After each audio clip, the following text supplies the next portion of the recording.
Hey everyone, this episode is brought to you by River, the place that I personally go to securely invest in Bitcoin with confidence and with zero fees. Small payments are the payments that hurt your privacy the most. That means when you go online, you pay for an article that costs 10 cents, or you make this small little purchase in the cafe. This is the financial activity that is valuable to advertisers, that is being sold without your consent. And this is what hurts your privacy the most. So that is where I see eCash truly come in and shine, because eCash allows you to transact, first of all, privately, but also super fast and super cheap.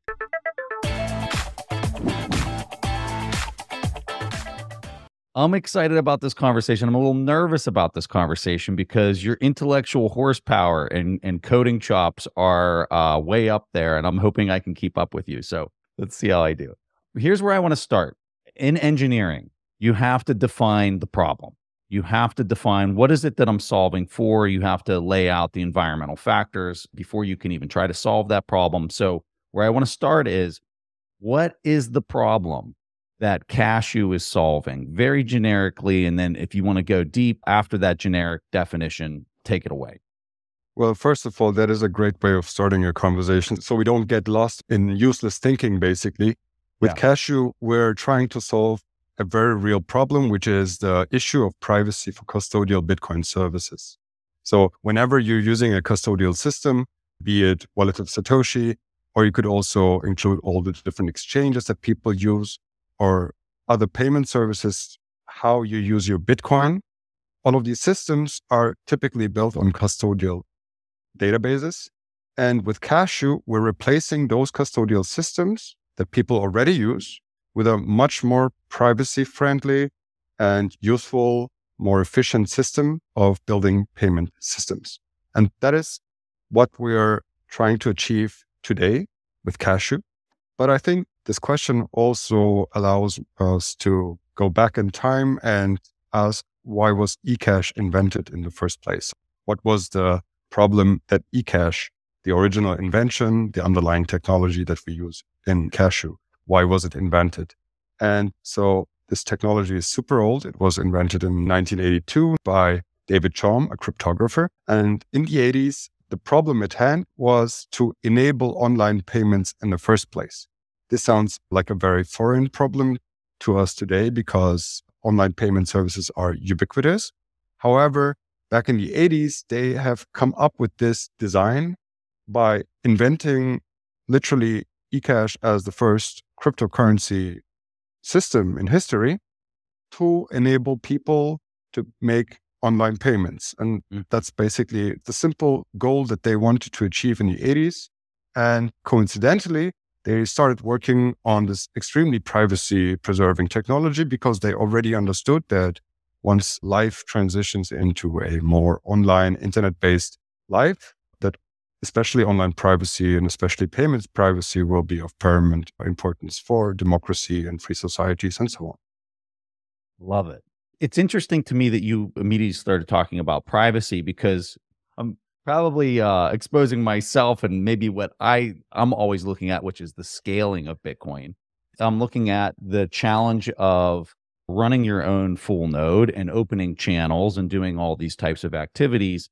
And it seems like if you're going to take Bitcoin, you're going to use layer 2, that there's technical burdens for a lot of people to do this. And this solution, this Cashu solution that you have, seems to make it a whole lot easier for people to conduct micropayments or just layer 2 payments by using this type of technology versus, running your own node and using Lightning. First of all, would you agree with that? And second of all, is eCash a way that helps Bitcoin scale in addition to the privacy benefits? I see. So out of intellectual honesty, I will say no. And I will answer no to that question because my diagnosis of the situation is a little different. The reason why we're using custodial services today in Bitcoin, and mind you, that number is extremely high. Most people have experienced Bitcoin only through custodial services. And especially for smaller payments, there's been very famous statistics about, for example, the use of Bitcoin zaps in Nostr and how much of that relies on custodial services. So we're already starting off with a situation where many people are using custodial services. In a sense, if we remain intellectually honest, we'd have to also admit that custodial services are a way of scaling Bitcoin. So we would have to say that Wallet of Satoshi or Coinbase are ways of scaling Bitcoin. I think that is an argument that you can make. I think it's not a very strong argument. At least it seems that using custodial services scales Bitcoin in a, let's say, economic way. It enables more people to participate in the Bitcoin system. However, to be a full Bitcoin user, you'd have to run your own infrastructure, your own node, and your own Lightning node, and so on. So in that regard, I'm very strict there, and I wouldn't say that any custodial service really scales Bitcoin. It allows more people to use Bitcoin, but not by scaling the underlying technology. I think another example I can make here to make this more tangible is as if someone would say you could scale gold by issuing paper certificates for gold. I wouldn't say that really scales gold. What could scale gold, for example, could be better transportation technology or better ways of custodying gold, having your own safe at home and so on and so forth. So these are little technological advances that make it possible for more people to use gold, the actual underlying asset. But as, making a certificate on paper, sending that around doesn't really make the gold move faster. And it's very similar to Bitcoin itself. So building custodial systems on top of Bitcoin doesn't make Bitcoin move faster. And that's why I think there are only a very small number of projects that can call themselves as true scaling solutions for Bitcoin. In fact, right now and today, only the Lightning Network itself can really be considered a scaling solution or a layer of Bitcoin. And systems like Cashu, although they heavily rely on Lightning, and by some people also are called layer 3 solutions because they build on top of Lightning, I want to remain extremely pedantic about this and say, no, it doesn't have the properties that are required to make it a true scaling solution for Bitcoin. Very interesting. That was not the response I was expecting. What percent would you say is custodial solutions that are being used on layer 2 right now? Like I use Nostr. I use the Primal client.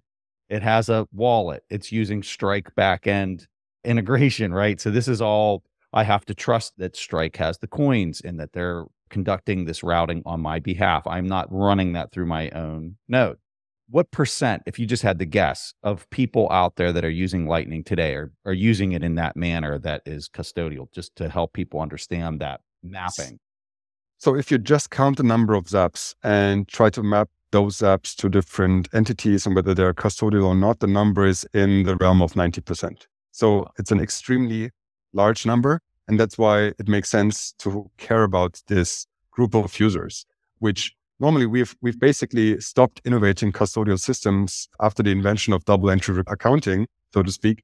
So nothing really happened there, except for eCash that gives us another way of building custodial services with, a system of an eCash mint, hands out eCash as a piece of data to their users, which they can then use like physical cash to transact with others. And using that system, you increase the privacy and efficiency. You can do all sorts of different, very interesting cryptographical things with a custodial system right there. But one more thing I think makes sense to mention right here is most custodial services, as we think of them today, are in the hands of a small number of companies. So you were mentioning Strike, which is an excellent service in my mind. There are a couple of other really good Bitcoin services that you can use for the custodial systems. With Cashu, we don't have a company running a server. We don't have an entity that offers this service. On the contrary, we're building open, free software such that everyone can run this infrastructure. And that's why we're already seeing many different mints being rolled out, many different integrations for specific use cases that us developers weren't even thinking about, where people take this protocol and apply it for their own use case. So in that sense, we are in a way decentralizing the custodianship and putting it into the hands of the plebs and giving them the best custodial technology out there at the same time. Help me with the name. Why Cashu? Why did you choose Cashu? We'll start there and then we're going to get more granular on what it is. It's a very simple reason. Nuts are atomic, small little pieces of food with high energy density that you can pass from one person to person.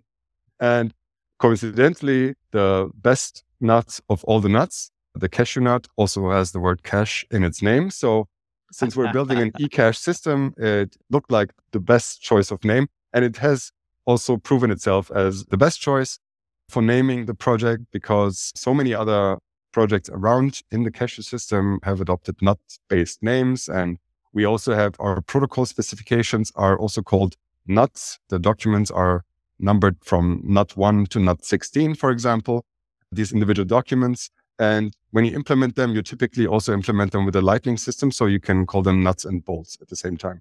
So it's all about the jokes, but there's also some underlying rationality. I mean, this is totally nuts. Okay. Okay. Help us with the tech and really take us very simply what's happening, and maybe even use a analogy or something to start off to help people really kind of wrap their head around, because they'll hear eCash and they're saying, well, hold on, isn't like lightning zaps, or, isn't that eCash? Like, what is the terminology behind this? And then, like, how are you guys doing it from a technical standpoint? Yeah, so the full technical name of it would be Chaumian eCash, referring to the original inventor, David Chaum.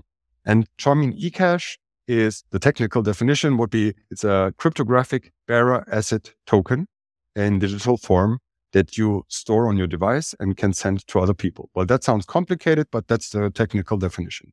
How you can think about it is there are many good analogies for it.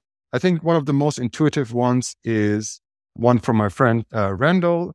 He said a Chaumian eCash system is very similar to a casino that issues chips for their players. And I think that's a really good analogy. So let's go through this example together. Imagine you're going to a casino, and this casino now, in our example, is an eCash mint. But just think of it as a normal casino, and you enter the casino as a customer. And at the entrance of the casino, you give the guy, let's say, $10 USD, and in return, you'll get casino chips for it. These casino chips, they are the equivalent to eCash. So what you do is you go to the mint, you give the mint some form of money. That could be something like a deposit. And in exchange, you receive eCash tokens. These are these casino chips that you then put into your pocket. You now go into the casino and you can play games in the casino. So you can play all the different games. You can pay with your chips. You can earn other players' chips. And everything that's happening inside the casino is fully blinded. So the mint itself, the casino operator itself, just like in a normal casino, doesn't know which games you're playing, doesn't know who you're paying, doesn't know from whom you are receiving payments, and also cannot really stop you from doing that because the chips are physical and no one is there, able to block you from giving your chips to someone else. Very similar way, we do very similar things with digital tokens, basically. So at the end of the day, when you're done with your games, you can now exit the casino, and at the entrance, you go to the same guy, and now you hand over these casino chips. And what you get in return is, again, let's say $20 because you made some profit while playing. And the important and striking difference now here, which is something that is harder to represent in the physical world, is that when you receive those chips and when you give them back at the end, they don't look like the same chips to the casino operator. That means the casino operator doesn't know that you're the same person who entered the casino in the beginning, giving them back the chips when you want to withdraw. So this is the physical analogy, but obviously we're not interested in gambling and casinos. This is just to make you, imagine how things work. What you can now imagine is something like a website, for example, where you want to charge a balance. So imagine a simple website where you go and you can click a button and make a donation to different options, for example. So on that website, you would first deposit a little bit of Bitcoin, let's say 10,000 Satoshis, onto that website. And then you can make donations on the website. And the way you would do that is you deposit Bitcoin and you receive eCash for it. And then on the website itself, you now can donate these pieces of eCash to the individual projects that you want to donate to. And they would receive the eCash. And at the end of the day, they would then go to the operator of the website and say, hey, website, I'm this organization XYZ. I received this amount of donations in eCash. Could I please withdraw to my Lightning node? And all the principles that I just said, where the operator doesn't know from whom they got the donation and doesn't know when it happened and so on and so forth, apply in this digital space as well. So at the end of the day, it allows us to build custodial services, financial services, or even Bitcoin banking with excellent privacy and security and all the other things that you can do with cryptocurrencies or smart contracts and so on, things that we can go into if you like, which are not really possible in a normal ledger-based accounting system. I just want to tell this story to help people kind of understand where this is at. So I was in Riga for the conference that they were having over there in Latvia, and they had food trucks outside. And they had the portable terminals like the tap for pay that you would see anywhere. And this is through BTC Pay server that had these given to the people that were providing the food. I doubt the people that were running these food trucks cared how people were paying. All they knew that they were getting the local currency or they were getting euros on their end. And it was interesting because some of the organizers of the conference handed out cards, like a debit card, and there was Cashu on these cards. And so we went and like there was $20 worth of Bitcoin Cashu tokens on these cards. And we went and we tapped them and it went through instantly. And so I'm paying with this technology and the end user, you know, I don't know if they wanted to retain it in Bitcoin or they wanted euros, but it didn't matter. However they wanted to receive their payment, it immediately came through. And so from like a user standpoint, this experience was, I think it was faster than tap to pay through traditional Swift systems. Because I mean, I tapped my card, it was instant. It went through immediately. And it's kind of fascinating. So Calle, can you talk, as I'm describing this, what's happening in the back end for that end user? If let's say they wanted to receive euros, I don't know if that's what it was, but if they wanted to receive euros, what is happening in a chain of sequence so people can kind of wrap their head around all of this? Yeah, so first of all, it's important to note here that eCash itself is something completely separate from Bitcoin. As I mentioned earlier, eCash came 1982, which is almost 3 decades earlier than Bitcoin. So it is, in its first designs, it was supposed to be something that you can use in normal fiat banking. So Bitcoin wasn't even around, obviously.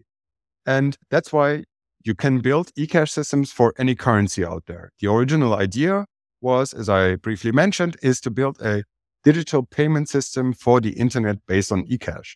And credit cards and PayPal and all the other things that we use today only came in the late 90s, really, and grew in the early 2000s everywhere and permeating the entire online space. So we could have ended up in a situation that you just described by sheer coincidence for the fiat world as well. However, all this didn't happen, and there are many reasons why this didn't happen. And we chose, now that we have Bitcoin as a underlying asset that we can build on without permission, we chose to rebuild these old systems on top of Bitcoin again. So I think if the competitors like credit cards and PayPal weren't around, then we might even see something similar for the fiat world. However, there is no open source competition going on in the fiat world. There is no real innovation outside of the banks and the financial institutions happening.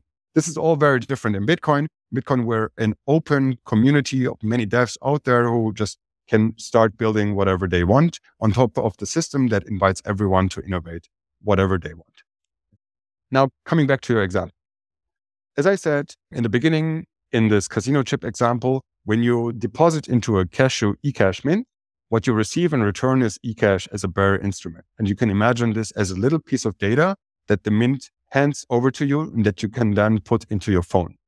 That also means that when you have a balance, let's say you have a Cashu wallet on which it says you have 20,000 Satoshis, that balance display in the wallet doesn't come from asking the server, hey server, how much money do I have? Like in any other traditional custodial system it would be. It doesn't use the service information. It counts the number of eCash tokens stored in your wallet, basically. Very similar to opening your normal physical wallet and counting the bills.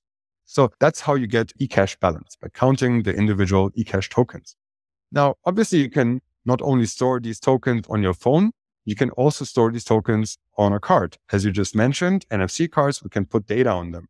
And because we can put any kind of data on them, we can also put eCash. So that's what I guess the organizers did in your example. And now when you go to a terminal that accepts eCash, what happens is you tap this card onto the terminal.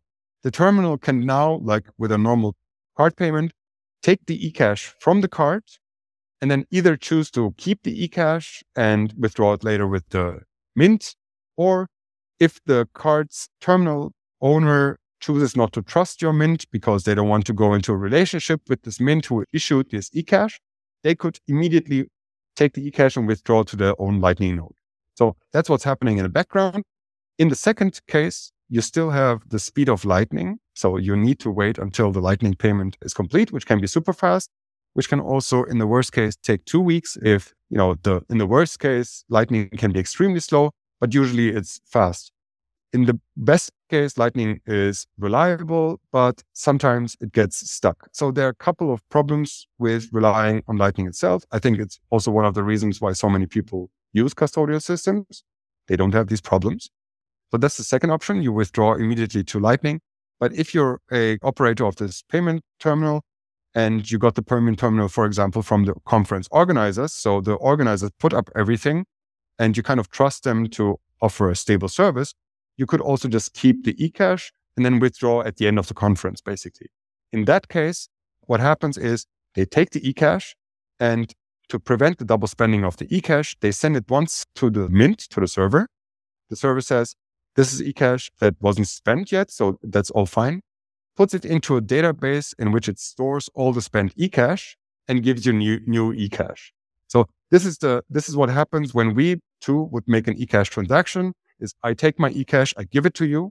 Now, because I could double spend the same eCash to someone else, what you do is you talk to the server once and say, hey server, is this eCash spent? If not, everything is cool. And then it marks this eCash as spent and gives you new eCash. So what the server or the eCash mint essentially does is it prevents double spending. And that's about it. The transaction itself between us happens in the physical world. I can just hand it over to you. But you need to ask the server if the eCash you received is already spent or not. Mm-hmm. And if it wasn't spent, it's put in a database. I think that's where all of this goes really quickly for the listener, is that they're hearing, okay, it's like a casino.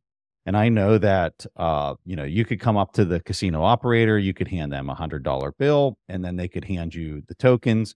And at the control, that person who's managing that swap becomes the trusted agent in this scenario. And so everybody in Bitcoin is familiar with rug pulls and, nefarious actors that could be running a mint. Help us understand vulnerabilities there and help us understand the protections that are there from the user's perspective when you're talking about these mints. Yes. So this is a very, very important point, and I really want everyone to understand this. We mentioned this many times. We're talking about custodial services here. And there is only one gold standard of holding Bitcoin, which is non-custodial in your hardware wallet or on your own Lightning node. So this is strictly better way of holding Bitcoin is non-custodial. You manage your own keys.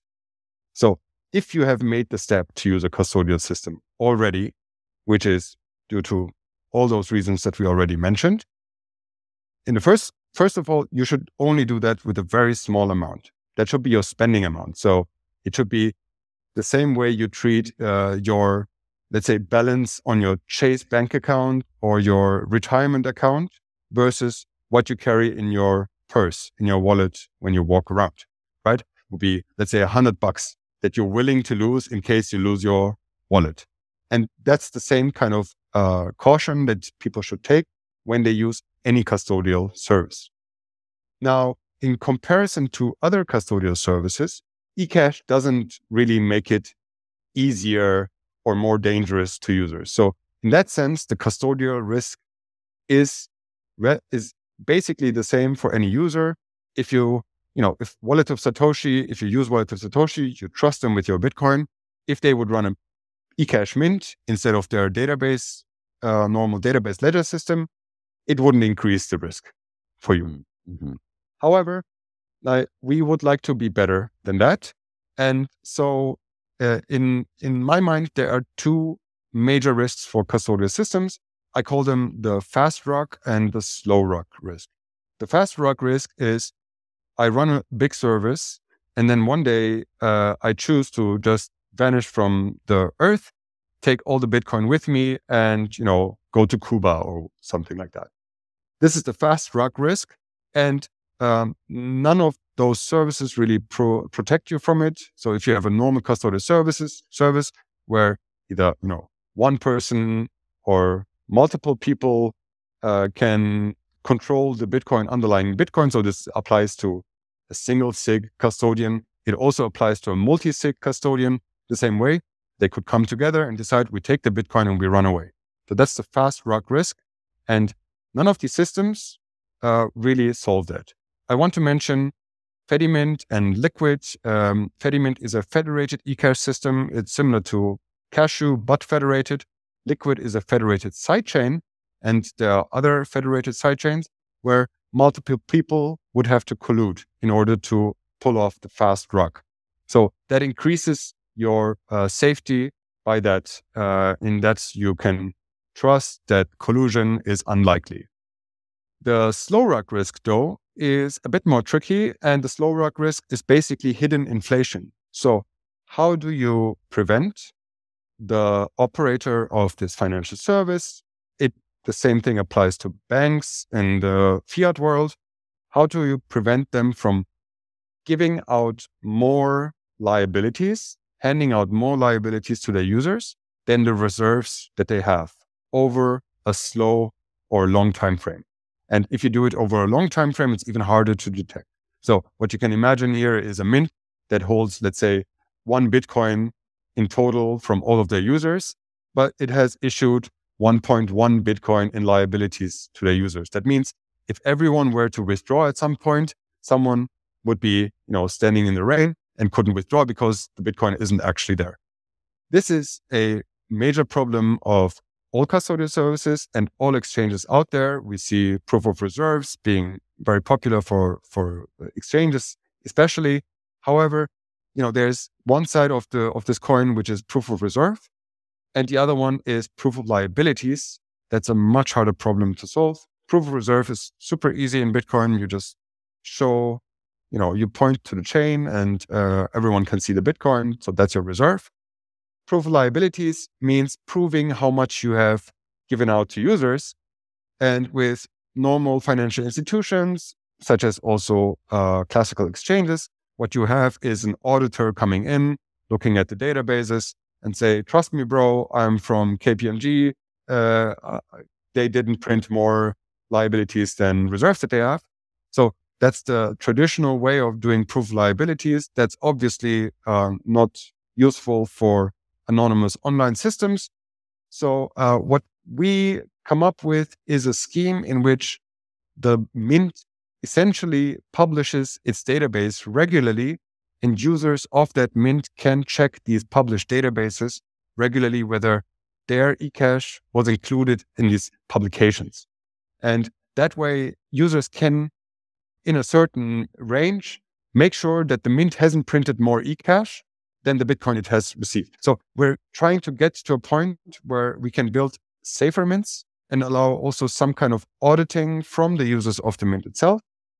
Apart from that, so this is the cryptographic way of increasing the safety of mints. On top of that, we're seeing things like rating of mints from, there are websites where you can rate mints with your Nostr client. So some type of web of trust systems are emerging where you can see online which of your friends is using which mint, and then based on that, decide which mint you'd like to trust and which mint you'd like to avoid in case something goes wrong. So there are multiple different ways. We're trying to make it safer. However, it's still important to mention we're talking about custodial services. That means you give up control over the Bitcoin that you send into the mint. And this is very different from, let's say, a Lightning channel, where even if you put it into a channel, you always have the ability to unilaterally exit the contract.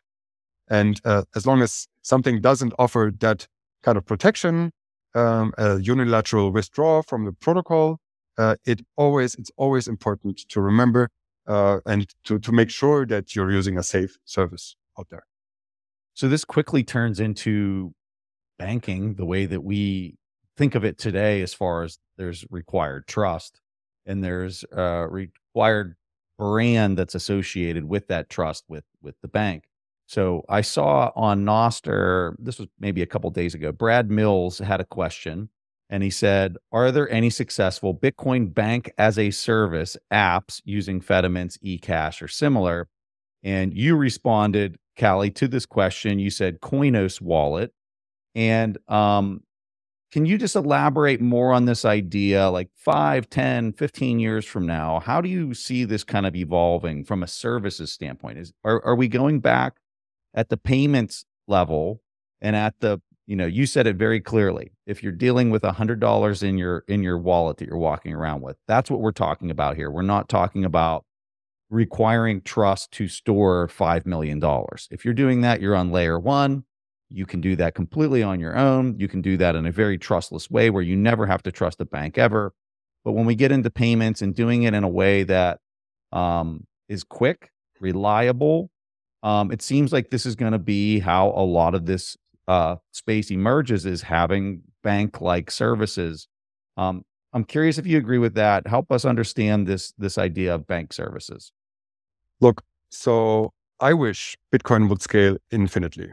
It would be the best of all worlds if we could take this blockchain and scale it to 7 billion people making 100 transactions a day. But that is so far from what we can achieve based on everything we know today. It could be that there's some miracle technology that we cannot really predict today, comes up in the next 5 years and everything changes. I'd be very happy about that. But what we have today is a very simple situation. Blockchains don't scale. Everyone knows that. And that's why we're using custodial services. In my mind, achieving something similar to that, what Visa or MasterCard or PayPal has achieved on the internet today, de facto requires custodial services. I don't know of anything else that has the same speed and reliability, ease of use, and low amount of fees that makes it so attractive to users. At the same time, I want to mention that since privacy is truly a very important thing for our societies and democracies, small payments are the payments that hurt your privacy the most. That means when you go online, you pay for an article that costs 10 cents, or you make this small little purchase in the cafe, or you go for your groceries and so on. This is the financial activity that is valuable to advertisers, that is being sold without your consent to anyone who wants to bid on it. And this is what hurts your privacy the most. So coincidentally, the payments that we can scale, the payments that we can do many fast and cheaply, are also the ones that need the most fixing in terms of privacy. So that is where I see eCash truly come in and shine. I believe in 5 to 10 years, we will see many already classical custodial services offering a cash-like product on top of what they offer today. Because eCash allows you to transact, well, first of all, privately, but also super fast and super cheap. You can transact while you're offline. We didn't mention this, but your example with the card payment made this apparent. You don't need internet on that card to make the payment. So that is, again, something that Visa and MasterCard has solved for a while already. But in cryptocurrencies or in Bitcoin specifically, we don't have an answer to that yet. So eCash also allows you to do that. All those nice UX properties of eCash will make it a very strong argument for these companies to rethink how they can improve their products in the future. And I know this by talking to many people who run businesses, who run these services. I won't mention any names here, but similar to Coinos, who are looking into eCash because they see that's the next thing that I can add to my service to make it more valuable. I like to compare it to a transition from the web when we were using HTTP, unencrypted clear internet, to HTTPS, which we're using today, the secure encrypted version of HTTP.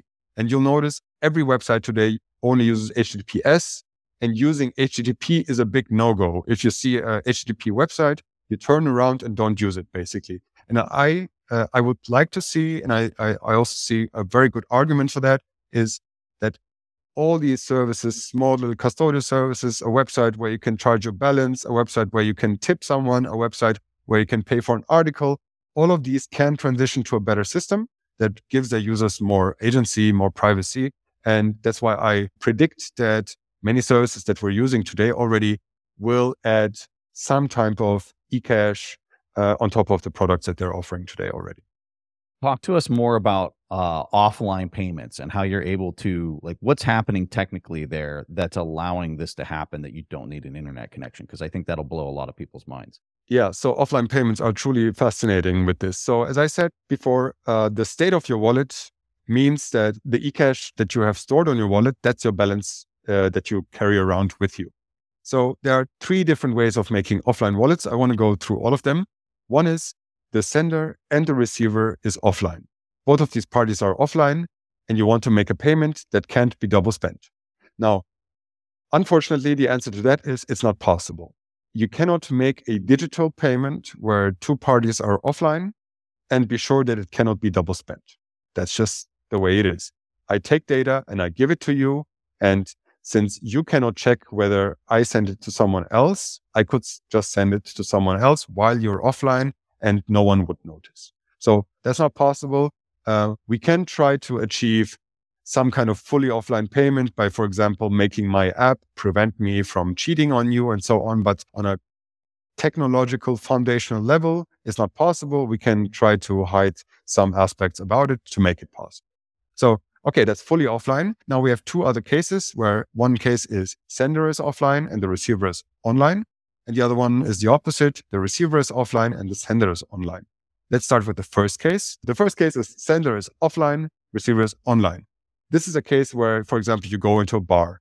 The bar owner has a terminal that is online, and you're a user with your credit card or with your phone, and there is no internet. You have no internet connection, or let's say you just don't want to use the internet because it's way faster to not use the internet. So in that case, you just walk into the bar, and the bar owner would present you with a QR code or some NFC thing that you can tap your device on. And the only thing that's happening is literally eCash flowing from your device directly to their device. And then they take the eCash, swap it with the mint once to prevent you from double spending, similar to what we just explained before. So in that case, I didn't need to come online to pay someone. And the other case where the receiver is offline and the sender can be online is something we call pay-to-pub key. It is very similar to how we make Bitcoin transactions today. For example, in Bitcoin, if I'd like to send you Bitcoin, you just give me your Bitcoin address, but you don't need to come online for you to receive the Bitcoin, right? You can stay offline as long as you like. I just need your address. And that is similar. We built something similar for eCash. So let's say, again, in this example, you're the receiver and you're offline. I have internet. I'm the sender. And you give me your eCash address. It's a public key that looks like a QR code. And I can scan this with my phone. And what happens when I scan it with my phone is my phone takes the eCash in my wallet and then sends it once to the mint. That's why I need to be online. And adds a smart contract to that eCash that makes it so that the eCash that I will receive back from the mint in that operation can only be spent by someone who has a private key to that public key, which is you. So me as the online sender can produce eCash that is locked to a private key. Mm-hmm. And now you're still offline, and I can now hand you this locked eCash. And you can look at this eCash as the offline receiver and see it's locked to your key and see that the signature from the mint is valid, and then the transaction is complete. That means it's kind of magical because the moment you see the eCash as a receiver and you store it in your database, the moment that happened, the transaction is complete because you know that you didn't receive it before and you know that no one else can receive it. So the transaction cannot be double spent on you, basically. Now, what can you use this for? This is very, it's very interesting, but it also, in the offline case where the receiver is offline, isn't the most typical situation. But what's much more typical is that we're both online. Let's say you're a server and I'm a user, but I want to send you, let's say 1,000 transactions per second, because I want true microtransactions that, I don't know, for example, by watching a YouTube video and I want to pay for the YouTube video every second, for every single second that I watch. Now, making an fully online transaction every second is super fast with eCash, but it's still maybe not fast enough. And in that case, where I want it to be extremely fast, you can just share your public key with me and I can pre-lock, let's say 1,000 sat, each with 1 Satoshi tokens. And I can just lock them and put them in my pocket. And then for every second of video I watch, I just send you a Satoshi with it. And you look at it and put it in your database and you know the transaction is complete. And with that, we can build a payment protocol between you and me where I can pay you literally thousands of times per second because there is no internet activity going on. You look at the eCash, you check a signature, and you're done. And so that's why we're very interested in this flow for high-frequency transactions for machine-to-machine payments. Wow. Is that fascinating? Hey, so you're pretty active on Nostr. I suspect you are placing a lot of value in it, and you find that it's going to be useful moving forward. There's a lot of people that the naysayers that look at the Relay network, and they're saying this is going to be very data intensive. It's going to consolidate and get somewhat centralized. I'm curious, because I respect your technical opinion so much. How do you see this? Do you see this as a concern in 5-10 years, as far as how robust the relays are going to have to be for consolidating a lot of the useful information that's posted there? So for me personally, Nostr doesn't have to mimic what we're using today. I'm not the biggest fan of the systems that we're using today, so I'm okay with trying something different. I think most critics who haven't spent much time with Nostr still assume that Nostr is trying to become a central, large hub for social media like Twitter is, where everyone sees the same thing and you can, be sure that everyone has the same feed and so on and so forth. As long as if you throw this assumption away, and we can bring it back in later, but if you throw this assumption away, all your problems suddenly vanish because you see that Nostr can scale infinitely horizontally. That means there can be many sub-communities, for example, that are all using their own relay, let's say 1,000 people per relay, and you can just put as many relays as you want. If every one of them services 1,000 people, you can scale this to infinity. No problem there. So obviously, some people will use more than one relay, and then you will have these interactions between relays. And this is the way that we're using Nostr today. So in my mind, I don't think that centralization is the issue there. I rather think that things like internet use and traffic use, storage for these machines will be something that could be costly for the operators of these machines. That can also be a centralization pressure. We see this with Bitcoin. We're trying very, very hard to keep Bitcoin low demand, such that you can run it on low, cheap hardware. But for internet services like Nostr, with very high data throughput, I think that's not really achievable. But it's still in the realm of that anyone could run a relay today. So in that sense, I'm not really afraid of centralization. I think Nostr will scale a lot on a horizontal layer and a horizontal axis. How we will manage to build systems where we can ensure that everyone receives the updates and so on, if necessary, is, I think, a very hard problem to solve indeed, though. So in Nostr, we don't have relay to relay communication, for example. So posting something on one relay doesn't mean that it's available on another relay. Some people come into Nostr, are surprised by this and say like, wait, that's weird. I don't see the post that you're seeing. But again, I think we don't really need that level of concentration anyway. But if we want to achieve that, that is indeed a bigger problem that I don't know if anyone is able to solve right now. That has to do with synchronization between relays and making sure that everyone sees the same data.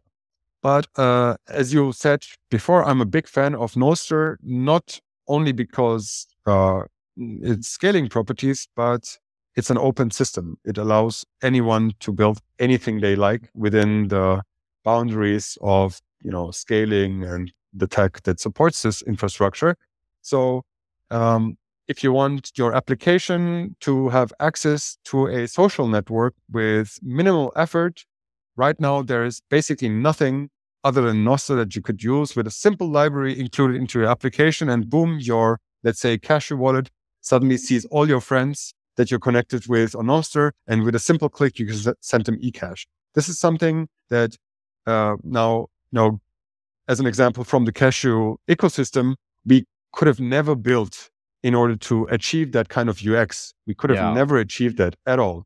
But Nostr is this open platform that is already a large network of users that follow each other, can be used to build webs of trust that you can just take and put into your application, and boom, suddenly you have a social layer inside your application. And that's why it's such an insanely useful and immensely powerful tool for Bitcoin and the larger exchange of information on the internet. I believe that Nostr is here to stay. It's going to grow steadily as it has right now, because with every day, people will realize that it's a source of data and publishing, communication between people, and also communication between computers from machine to machine that is has this beautiful properties that everyone can join. Everyone has the same authority. There's no hierarchies in Nostr. So I'm pretty sure that it will stick around. There are at least, similar to Adam Beck, who says, I will buy your Bitcoin for 21 cents. Even, if the price falls, there is a bottom that Adam Beck guarantees. And I think there's also a strong core of infrastructure and software already being used today that guarantees a bottom for Nostr use.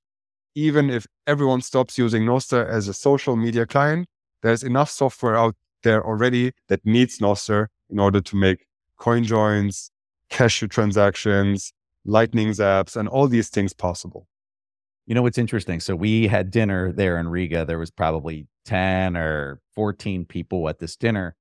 And at the end of the dinner, they never want to give everybody their individual bill. So they've collected the bill into one. One person was like, here, I'll pay it. And if you guys got cash or whatever, just, give it to me. It's no big deal. Well, of course, I don't have any euros in my wallet.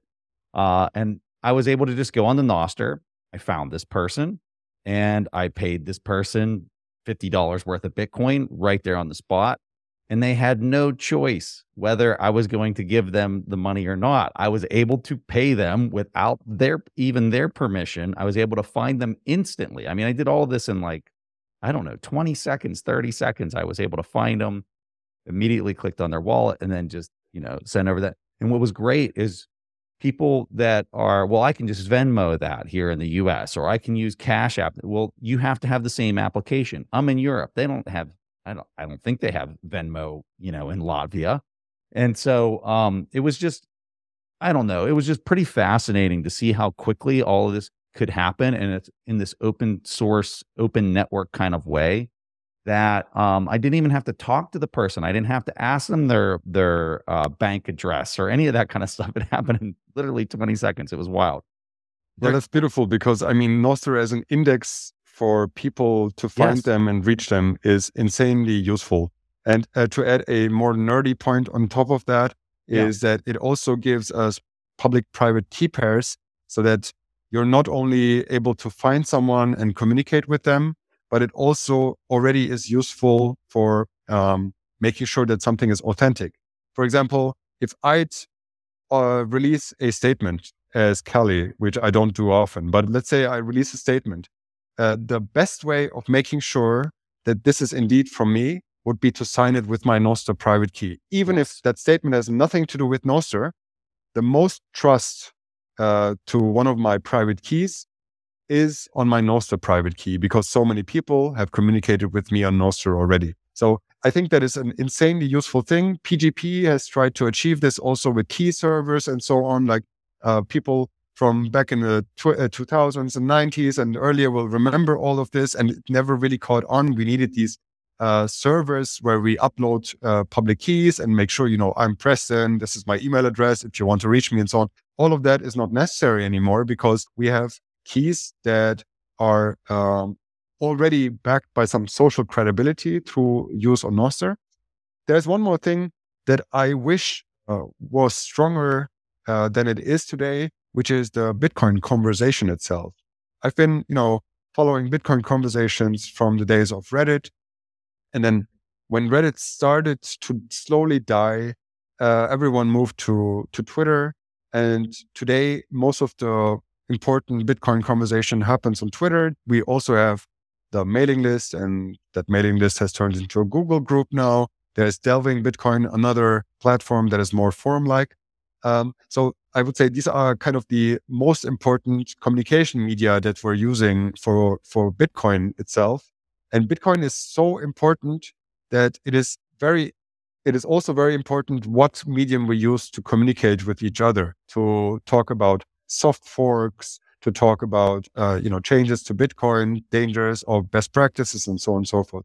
So I'm very sad about the fact that all Bitcoiners have decided collectively to use Twitter as the most important communication platform. That has to do with Twitter because Twitter is so successful.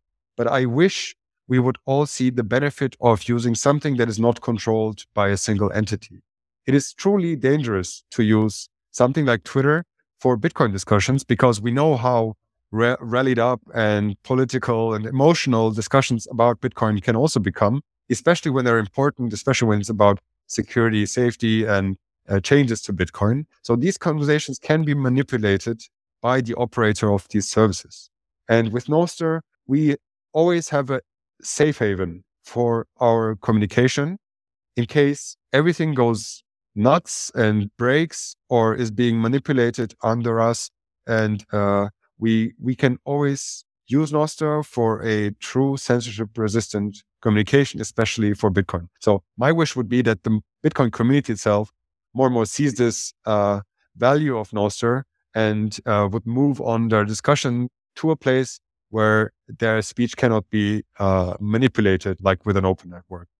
One of the most common questions I get asked from family and friends is, Preston, where do you personally buy your Bitcoin from?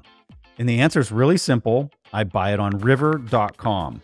Not only can you easily buy Bitcoin with zero fees on recurring orders, you can have peace of mind knowing Bitcoin on River is held one-to-one in multi-sig cold storage, all while being fully licensed and regulated in the United States. Plus, their relationship managers are US-based and available by phone for you or your business. Additionally, River has built their own infrastructure from the ground up, which means they don't rely on third parties to function like other Bitcoin exchanges. River also just created a new feature not found anywhere else called River Link. It allows you to send Bitcoin over a text message to easily orange pill your family, pay a friend for dinner, or send a gift. There's a new standard for investing in Bitcoin, and River is setting it. Go to river.com/fundamentals and get up to $100 free when you sign up and buy Bitcoin. That's river.com/fundamentals. Holding Bitcoin is the best way to protect your family from the threat of fiat currency collapse. And few people understand this better than Tony Yazbek, cybersecurity expert and founder of the Bitcoin Way. Tony was in Lebanon when the currency imploded. He's seen the chaos that erupts when the ATMs stop working and the bank accounts get frozen. He knows what it's like to lose everything. But with his cybersecurity expertise and by fully adopting Bitcoin, Tony was able to engineer his escape. And now Tony and the Bitcoin Way team work to make sure this never happens to you. With over 25 years of experience, their expert training empowers you to self-custody your family's Bitcoin the right way, secure your devices and protect your privacy, develop robust inheritance plans, and secure for Plan B citizenship. The Bitcoin Way can transform you into a sovereign individual. You just need to take the first step. Schedule a free consultation today at thebitcoinway.com/TIP. I'm going to mess up this terminology, but I know that this stuff is really, really important. So help us understand why this is important and then help us understand what's happening. And what I'm talking about is a domain name server, or DNS, and also HTTPS connections over Nostr. I know that there's people working on this, you being one of them. Help us understand what this is and why it's so important that it's happening over Nostr.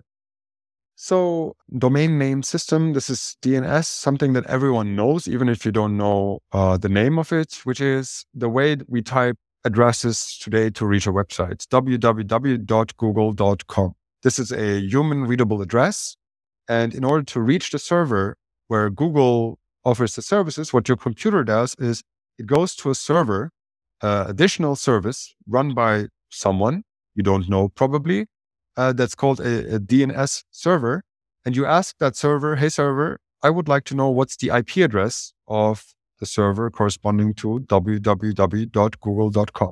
So a DNS service is there to convert a human readable address to an IP address that is, a couple of numbers and dots in between that tells your computer how to reach another computer. And so we have built this DNS system that is widely used.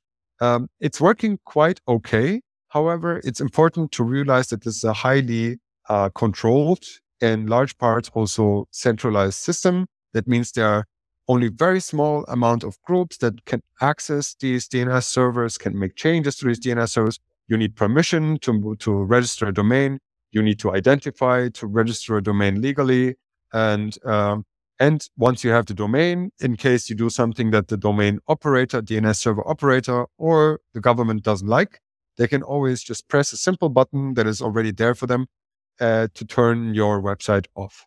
And we've seen this happen with so many examples. I really can't even start, counting them. It's too many websites have been turned off because they have done something that someone else doesn't like. Of course, this can also be important in case of true crime and fraud and so on. You also want a mechanism to prevent that. But what you can always do is to walk up to the server and just turn off the server instead. So this is the domain name system. It is a centrally controlled, very official and political system. Now in Nostr, what I said before is we often use Nostr also to connect machines to machines. And in Nostr, you don't really need domains. What you need is, in order for me to reach you, for example, I just need your public key. And you can give me your public key send it to me via Signal, for example. And what I need additionally to that is a relay on which you are reachable, which you check sometimes for your inbox messages, for example. So once I have these two pieces of information, your public key and the relays that you like, I can send you messages, we can communicate. And the same goes also for machine-to-machine communication happening on Nostr. So one machine would try to communicate with the other machine's public key. And this is what we're building, but as a replacement of the domain name system on Nostr directly. We call this Nostr Web Services. And this allows operators of any service. This could be a website, this could be a CoinJoin coordinator, a Cashu Mint, or whatever API system that you want to host, a large language model, or whatever it is. You can basically take this existing software that you already have, and you can plug it into Nostr, such that another application on the other end can reach your server through Nostr without having to rely on DNS. And this is super useful, and especially for low bandwidth applications where you don't want to, put too much pressure on the system. This is super useful for especially eCash mints. I've seen this already in reality. Someone has built a wallet and a mint backend that also supports this, that works completely over Nostr. So you have a eCash wallet and mint that communicate not through the normal web with DNS, but instead with Nostr in between.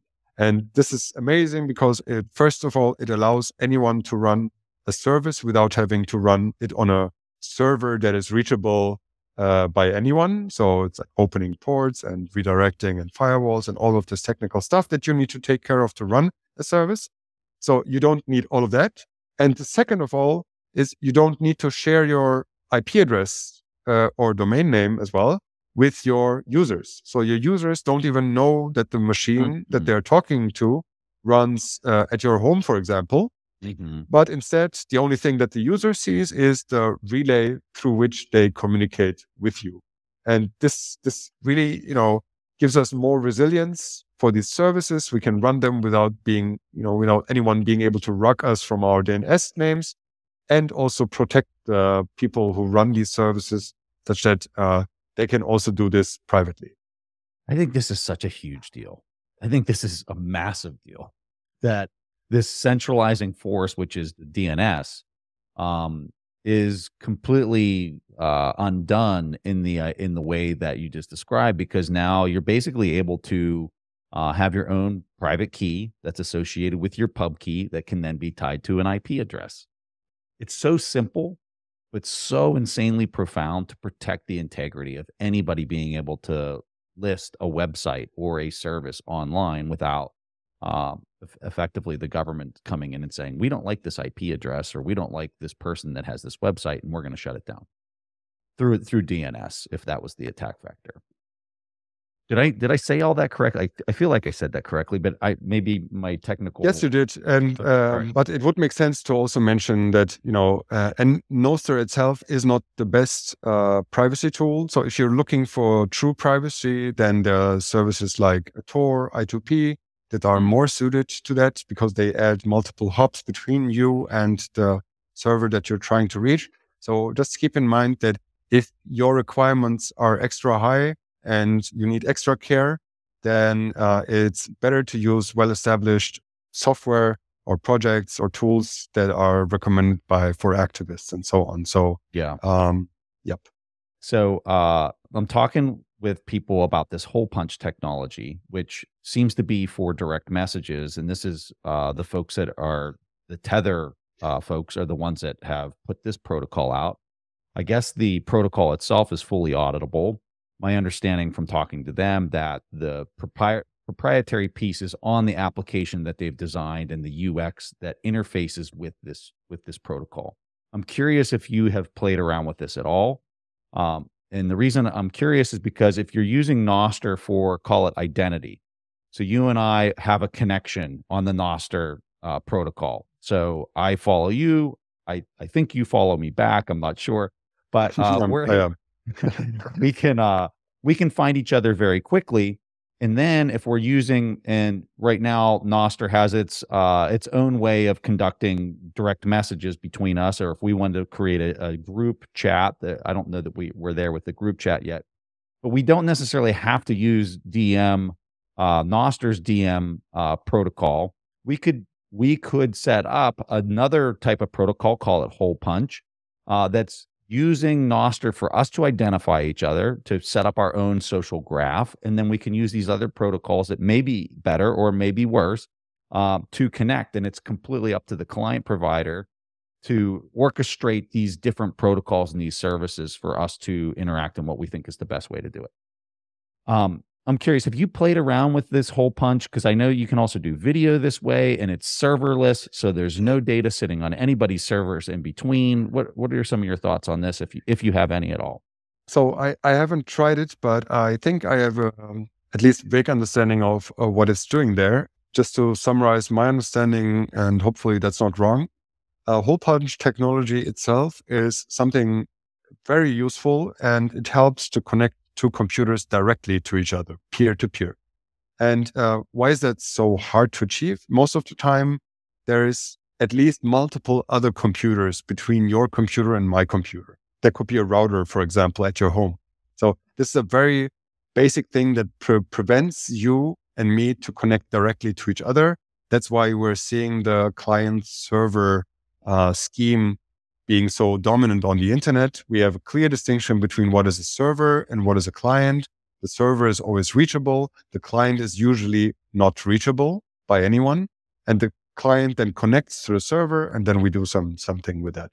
And for a normal messaging service like Telegram or Signal or something like that, what you have is we have one server in the middle, and both of us connect to the server, and we exchange messages through that server because both of us can reach the server, right? Now, what hole punch, or generally this is also referred to as nut punching, achieves is that this gives us a protocol or a way to build a direct communication channel between your computer and my computer, even if there are other, your router and everything preventing us from doing so easily. So this achieves that. And this is really a hard problem to solve. And I'm really happy that they're working on this. As far as I understand, it still requires another server to actually make us find each other. So it's not completely serverless in the sense that we need someone to help us connect. But once we're connected, we don't need that server anymore. And the entire communication is then peer-to-peer. So in that regard, I think it's a fantastic idea what you just explained, to use Nostr again to find people, then to establish a secondary protocol on top of that. And in a sense, that's exactly what we're doing also with Lightning and also with Cashu, right? We're using Nostr as an underlying social graph to find someone, then make our machines talk to each other, and then we can execute a payment on top of that, for example. So similarly, it would be the same thing for hole punch. I would find you, then our machines would talk to each other through the Nostr relay first, and then find a common protocol, such as hole punch protocol, to then connect directly to each other. And then we could leave the Nostr server behind and communicate directly peer-to-peer. I think there's a great benefit in that. However, again, some privacy concerns might be important to mention here. Again, if I connect to you directly and you connect to me directly, then I know your IP address. That means I know the city that you live in, maybe even the neighborhood block in which you live in, because I can basically map from that IP address to your location. And anyone who can directly connect to your infrastructure is able to do that. This is something that we're trying to prevent with Nostr Web Services, the thing that I just explained before. On that comment, this is if I want my public profile to be like proof of work behind my social. So like if you go to Nostr and you look up Preston and you can see like, okay, this is Preston because he has 100,000 followers and he has all these posts and that looks like him, right? Mm-hmm. So if you and I wanted to conduct direct messages, I could just create another pub key that basically nobody else knows. I could go there, I could follow a couple accounts, it gets listed into the various relays, and then you and I could have DMs, and that would be masked at that point because it's an anon account that I created. Correct? Yes, it is an anonymous account that you can create as many as you want in Nostr, and it doesn't cost you anything. However, how would I know that this is actually your account? So it could be anyone, someone, an imposter. But that is still separate from the IP level privacy that you lose once you connect to someone directly. So these are two different things. One is your public key and Nostr identity. The other one is after we've established contact. Now, basically, imagine we would do the same with telephone numbers, right? I find you on Nostr, I write your DM and say, hey, Preston, give me your phone number. I want to call you on the phone line.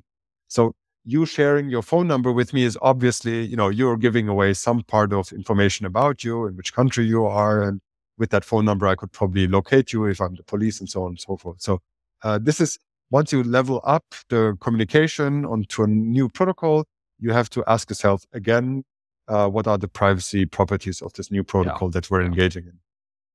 I'll tell you what, talking about free and open private money, talking about free and open speech at a time like right now. I'm sorry, folks, there's just nothing more exciting. And mixing in all the engineering, there's nothing more exciting, in my personal opinion, that you can talk about in Calle. You make it accessible. Not only can you do it, but you can also make it accessible, which, there's not too many engineers out there that can do that kind of stuff. So I can't thank you enough for coming on and having this conversation. This was very exciting for me. I'm learning a ton from you. If you want to point people to Cashu or anything else that you're working on, please tell folks where they can find you. I know you're active on Nostr and Twitter and whatnot. So yeah. So first of all, I completely agree with what you just said. This is extremely exciting. We're living through the best times that we had, and we have so much more to do. The internet itself was truly, it's not the best internet that we could have had. And everyone basically knows this, and it's only up to us to improve our own situation there. We cannot rely on large corporations or governments to build the internet infrastructure that we want to have in our lives. So I completely mirror your enthusiasm there, and I'm also very excited to be able to work on these things. I want to, as a last message out there, especially want to direct this to developers who are maybe listening into this right now. And I know there are so many people out there who know programming, who are doing stuff with computers, who are working for companies and having a normal job, who would like to do more open source work because they know it's a good thing to do and it's a fun thing to do. So my shout out goes to the devs out there who are listening to this and who are thinking, I'd really like to contribute to Bitcoin. We really, really, really need you. Bitcoin's lifeline are the engineers and developers building the thing.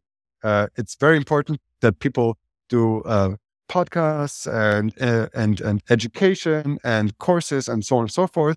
But what we never can miss is the engineers building Bitcoin open source software. So please, if you're hearing this and if you feel enthusiastic and inspired, then just look into projects that you're already using, look into the code, make pull requests, open issues on GitHub. And if you're interested in working on Cashu and contributing to our open source project, then just hit me up on any of the socials. You'll find me as Calle BTC on Twitter. You'll find me as Calle at cashu.me, nep5 on Nostr. If you want to find me, I'm sure you'll be able to. And just hit me up and I'll show you around the code base, and it would be an immense help for people to join. But again, even if you're not interested in Cashu, please consider contributing to Bitcoin. We need everyone we can get. And I hope we can grow our open source community and build on this monumental foundational project that will take decades and decades of work. And with your help, we can get there. So thank you so much for having me, Preston. Thank you so much for making time, Calle. Bitcoin is 1.2 trillion, 1.1 trillion, depending on the day at the moment. So that's a huge penetration of this whole market in the last 15 years. Bitcoin has already passed the fifth largest currency, and it did that in February, and that was the British pound sterling. So of all the pound sterling notes, all the notes and pictures and coins, plus the bank reserves in the British Isles, that's about 1.1 trillion.